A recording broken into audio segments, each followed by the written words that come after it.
Instagram as well. Really stoked to catch up with Ian Trettel. What's up, Ian? How are you, man?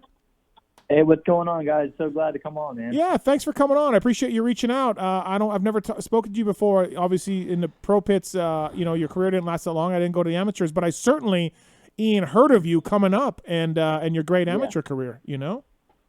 Yeah, for sure. I mean, I've always followed your stuff too, man. So I've definitely seen you around before. But I mean, I kind of was with a lot of the guys that are kind of dominating right now coming through the amateur ring. So I kind of had a presence during my amateur career. Yeah, Justin Barsha, Jason Anderson, those are all guys you raced with and beat at times, huh?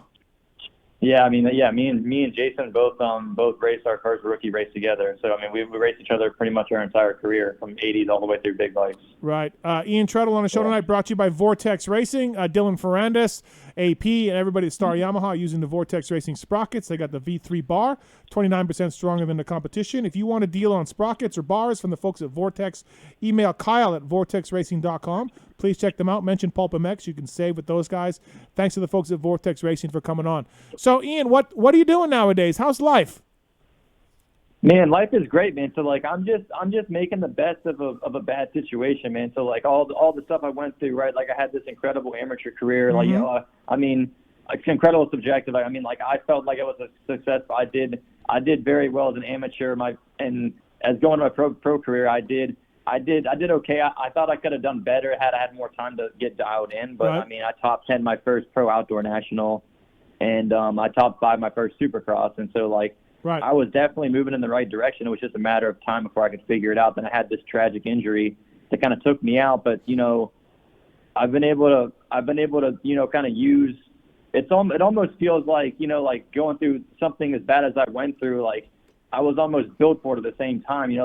When I was 13, I was getting these injuries, and I was flying to see Dr. Ting out in Fremont, and I was living in Northern California doing rehab and working with some of the baddest dudes in therapy and learning all about the anatomy of the body. So mm-hmm. I was prepared for all this stuff, man. So when this all went down, I just had to put my head down and work through this crazy injury. Obviously I couldn't ride anymore, but I just kind of looked at it like I did motocross, and just kind of powered through with a positive attitude. And it took me a solid 2.5, 3 years before I was able to kind of get back to start doing something again, to kind of restart again. But that was really tough to kind of restart mm-hmm. and get going again. But it was just in my mind, what I did with motocross was just something that I kind of stuck with. And that's I kind of felt it was more of a mindset in the way that I succeeded in motocross. So I was I'm just going to take that and do it with something else.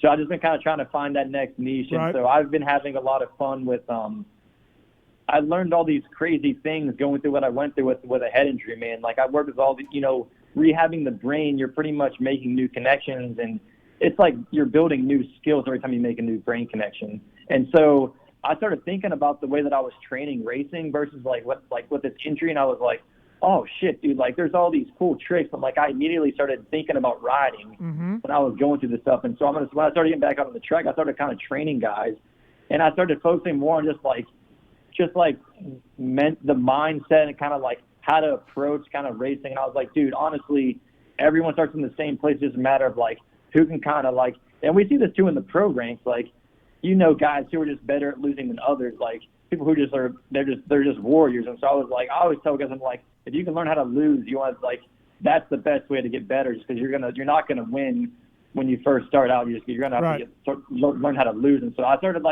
figuring out all these weird just kind of mindset hacks, and I started applying them. And I would teach these guys, and they would get better just through weird sports psychology. And I think this stuff's already being done in football and basketball on a high level. So it's just I just been kind of playing around with that, and that's kind of been fun to as a passion project of mine. Just I enjoy helping people in that sort of way. It's a different kind of training. I don't. Of course, there's your practical technique and stuff, yeah. but I'm doing stuff that's way different that I think is really cool. That is cool, absolutely. And yeah. and Daniel knows, it's such a mental game. This sport is such a mental game at times. I mean, I was a mechanic for a long time. Some of these guys, Chad, someone like Chad Reed, I watched him have shitty practices over and over at a race day. And then when the lights came on, the dude found 2 seconds, right? You just, that's how these guys work, some of these guys. And the reverse is true, where someone's blazing fast and they just can't put it together. It is such a mental game. I mean, look at it. I mean, look at the pros right now. I mean, like any of you guys can see, like you guys can see this for yourself. I mean, like look at the guys who are having the most fun. Like most of the guys who are doing the best, man. Like people, it's like you got to kind of find that even. You got to find that natural. Like if you go too hard, it's going to burn out. And like you remember you've seen these horror stories of people that went pro and got burnt out too quick. Yeah.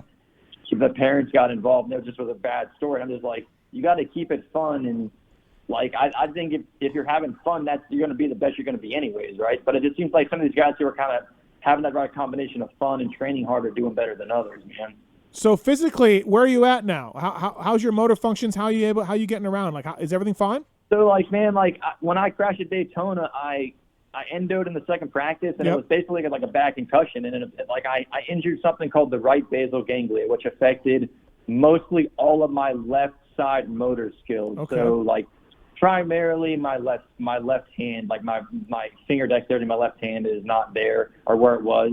I still can use it, but it's just like it's not as functional as it was before. And my left leg, I have a limp, but I get around, and like, I mean, you wouldn't. I mean, I still can do anything. I still can road bike, and I can do stuff. It just I'm limited. Obviously, I'm injured, so it's just it's whatever. Yep. But I mean, I'm getting around, so I'm okay, man. It's no big deal. Have you seen any progress in the years, or has progress kind of stopped for you? You know? No. I'm progressing all the time. Okay. It's just slow, dude. It's just very slow. It's just like it's more of like a skill. So like I'm working out. You know, my little brother Gavin. I don't know if you heard of him before, but he was also a great racer as well, and he won some championships. But like he's really into fitness too, and so him and I work out a lot. So I continue my therapy on my own, just kind of doing my own research and stuff. Right. And where are you living these days? It's a matter of training. Where are you living? I live in Elon, North Carolina. Oh, okay. All right. What do you remember from the crash? Do you remember much? How bad was it? I remember. So like, dude, it gets super fuzzy. So like these memories kind of feel like dreams you had like 2 nights ago. So right. I remember going to the airport with Johnny Louch, who I was training with at the time, and me and him flew. And I remember like we seen Dirt Shark on the plane, and he was sat beside us. So I remember flying. My mom picked us up. It was like Easter. It was around Easter. So mom had some Easter candy with there making fun of me. I went to the hotel. Next morning we go down to practice. I got picked up some passes for some friends. I seen Lichtel there. I remember like doing the first practice. I remember getting in. I distinctly remember getting behind Baggett and Wilson and Barsha because I remember them being good there the previous year, so I wanted to follow their line. So I remember getting behind them, and I remember like I was actually riding really well that day. I was already qualified 5th before I even crashed, and I remember like the track being super sketchy just because it was just like weird. I never rode an outdoor supercross track before, so I remember my bike handled like shit, and so that was weird. And then at some point, I was in Georgia and I was. Freaking I knew something bad happened, so that's about it, dude. Like, wow, yeah. It just kind of merges through, man. It's just like really slow. There's no like cut to, oh shit, I'm in Georgia, dude. It's just like you kind of slowly wake up and realize what's going on. But it took several months before I kind of realized what happened, dude. Yeah, I bet it was some scary moments for you, right, early on, for sure. It's just confusing, man. I mean. It was because there was no like initial shock, man. Like I always knew I always like just the way my mind works. Like I've always been an optimistic person, so like I've never been someone to give up because I had a lot of injuries over my amateur career too, and so I've always used to like kind of just taking losses sometimes and just figuring it out. So I was like, I never really went into panic when I kind of just said I'll figure it out. Like it'll all be good. I just like kind of assume things will be fine until they're not. Right. That's kind of been my approach. Yeah. Because I mean, like, why stress about it, dude? Like, imagine knowing that was going to happen 20 years ago. Like, you'd be freaking out every single day. Like, you might as well just like live in the moment when it happens, figure it out, dude. Like, like keep your body and mind in good shape, and the rest will come. Like, you'll figure it out if you're good enough, man. You still keep in touch with like Bobby Hewitt or other people that you raced with back then? I do, man. Yeah, I do.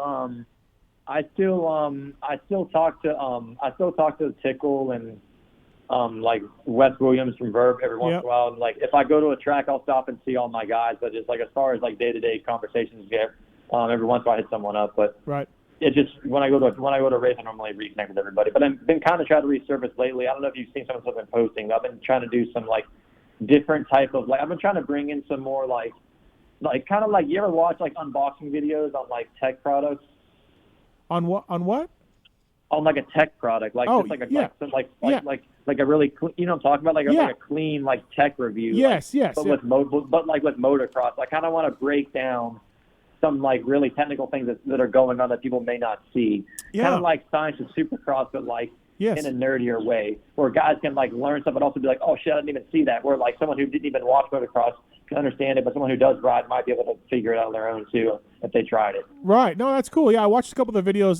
You're on Instagram. It looks like you're pretty good social follow. You know what I mean? Like you put a lot of work into it, a lot of effort into it. So that's good. I'm just trying to just kind of you know how motocross is. You got to resurface, dude. Like I'm not the same as I was anymore. Like, you know, so you got to resurface and kind of get out there again. So I've been trying to put out some content and have some fun with it, you know? Yeah, no, that's awesome. Ian Trettel here, brought to you by Vortex Racing. Email Kyle at vortexracing.com. Ian, this is Daniel Blair. I just actually got a text from Jacob Hayes. He says you're an effing legend, and he used to watch you slap Tomac, Anderson, and Barsha around. Well, there we go. So I think he was a little younger than you, but he said he looked up to you. So. Oh, dude. Yeah, me and Jacob raced all the time here, like locally in North Carolina. Yeah, so I've known Jacob for a while, dude. So. No, that's awesome. That's great. Yeah, that's good stuff.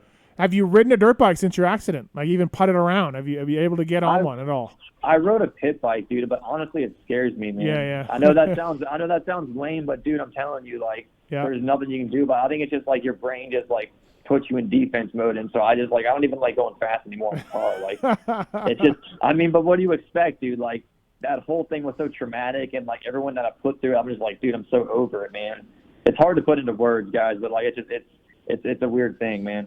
Yeah, absolutely. Ian Trettel here on the show again. So who was Anderson, would you say, was like your best rival, or was it Tomac? Like, did you have a guy out of those guys? It was Tomac and Barsha. Yeah. Yep. I watched you. Tomac, Barsha, and Baggett. I watched you, I think, at Oak Hill, maybe B class. Yeah. And you were always Anderson a Suzuki guy, right? Anderson was a year below us, but he was still like he was kind of there every once in a while. And then by the end of the amateurs, we were all together. But it was kind of like us four bouncing around, you know. At Trettel, ITRETTEL on Instagram. So yeah, follow Ian, everybody, and check it out. Hey, Ian, since you're talking about the mental side of things and just that approach, what do you think of Cooper Webb? Just seeing the way he kind of handles things, late race, late championship. I mean, obviously a North Carolina guy, so I'm sure there's some connection there. But on the mental side of things, what's your kind of thoughts on the way he approaches things? Because obviously it's where he's at his strongest. Dude, I think Cooper is he's a warrior, man. And I think the way, like, if you look at his, like, I watched Cooper and Adam race my entire career. They were a few classes below me, and Cooper got beat all the time, dude. Like, and I think that just I think that made him so strong. So when you see him in the back of the pack, like, you just know he has no problem being around guys. He's used to it. So I think that's his strong. So I think he's used to losing. So he's not scared to, like, he's not scared to mix it up. So he's super strong mentally. I think it's one of his. That's why he's such a great racer, dude. Is that kind of what you're saying then when you talk about learning how to lose and like learning how to take it? Yeah, I think so, man. Yeah, that makes sense because again, he did. I mean, Steve, we know the story. Adam was kind of more the guy. Cooper was good too. Yeah. But Cooper like really learned, and from what I understand, Ian, tell me if this is true. I learned that Cooper he has great racecraft. He had to pass a lot, so he was really coming through the field, and he kind of learned the art of passing, where he wasn't out front checked out all the time. Is that kind of true? Do you remember that? Yeah, I'm telling you, dude. Cooper, I never seen Cooper beat Adam ever. He always was like second and third. He always was sort of like. He was always like coming up, but he never got a good start. So he was always in the back, kind of like working his way up. And he always had this people just never kind of was up front. He was always working his way through. Ian Trettel on the show tonight. Do you follow the races? Do you watch them all? Are you right into it? Of course, man. I'm watching every single one. Oh, that's cool. Okay, so yeah, you're into it. Yeah. So that leads to my next question, and I think I know the answer to this based on kind of what you're doing and what you're working with. But I mean, do you have those nights where you're kind of bitter, you're upset, you're pissed? Well, what could have been, what should have been? I mean, literally your second Supercross ever. You know, you go down after getting a fifth. Like for sure, I don't blame you if you had some late nights where you just were like mad at the world. I mean, yeah, of course, but I mean, who doesn't? And I mean, like, if it's like on that same card though, things could have been a lot better, and they also could have been a lot worse, man. So it's Yeah, like, yeah. you know, you gotta look at both sides. Like, I mean, just think about, like, I mean, I said I hurt the right side of my brain, which affects my left side. I'm right-handed, dude, so that's pretty Yeah, lucky. right, And the other side, I'd be so screwed, dude. Like, having no dominant hand, that would suck so bad. Yeah. You look at So, the, like, look at the I bright mean, side. right off the bat, like, you're already lucky. So it's like you're already winning. You know, like, if you look at things like that way, that's how I choose to look at it. Right. So, Ian, this is John with W. So you're from North Carolina? I am. Yeah, I grew up here. So do you have memories of Zach Osborne growing up, watching him race? Yeah, or? man. Yes, dude. I raced Zach all the time at camp at Sand Hills, which is now like known as Club MX. But I raced with Zach all the time. I watched him race Super Mini class with like Austin Stroop and Brock Tickle a lot. Nice. So, Yeah. So who's the guy that you kind of look at today that you enjoy watching race, or somebody you might pull for? I really like watching. I like a lot of the European riders too. I think but like someone that we're watching now, like I really like the way Sexton rides, and I like the way that I like the way Fernandez rides. So I think he's going to come through at some point. Right. Yeah. I think he'll take a while, but I think he will. He's fun to watch. You know, talk about the mental side of things. It's funny because in Supercross, he's great to watch. He's aggressive and he's really aggressive. But he's had some amazing rides, Ian, when he's out of the race, when he crashes early or he's way back. He's had some amazing rides, and then other times he'll be up front and he'll make a mistake or get shuffled back quickly. And mentally, I think when he has no pressure on him, we see what he can do in Supercross. Now, he'll learn from this. He'll get better, I have no doubt. But that's a guy that I think, you know, mentally, when he gets up front, he locks up a little bit and doesn't ride like we've seen him he can from the back. So. Well, I think, like, I'm looking more at, like, the person as a rider and not just the results. Like, you know, like when I'm looking at Fernandez ride, like he knows how to ride. I think he's gonna be. I think it's a new team, it's a new bike, it's a new freaking country. Like it took Purcell a while to get dialed in too. Like and Roxon. Like remember Roxon's first year, like he struggled real bad, dude. Even like as an amateur, he was doing terrible. Yeah. So like don't count him out just yet. Like he could easily turn it around and be like super dominant. I think within the next few years if he gets things kind of in the right flow. I think. Right. Yeah. No, I agree. Certainly, you know, this double championships and everything else were pretty damn good. Yeah. So, well, man, hey, thanks for calling in. Thanks for checking in. Glad you're doing well. It sounds like you're doing as well as anybody can, you know, like for what you're doing and what you're putting out there. So, man, it's good to hear your voice, and I'm glad to get you on and update our listeners on Ian Trettel, who, like I said, for some people they're just like, man, I hope Ian Trettel's doing well, and it sounds like you are. So that's awesome. Yeah, thank you so much, guys. Like, I'd love to come back on any other time you find it relative. That'd be awesome. Yeah, absolutely. Let's do it. Let's do it down the road a little bit, man. Thanks for doing this. Maybe if you're ever in Vegas, you can come in and co-host the show. Oh, that'd be awesome, guys. Okay, cool. Let's talk soon. Yeah, sounds good, Ian. Thanks for coming on, man. Appreciate it. All right, take care, guys. Thank you. Take care. That's Ian Trettel, everybody. Brought to you by the folks at VortexRacing.com. Yeah.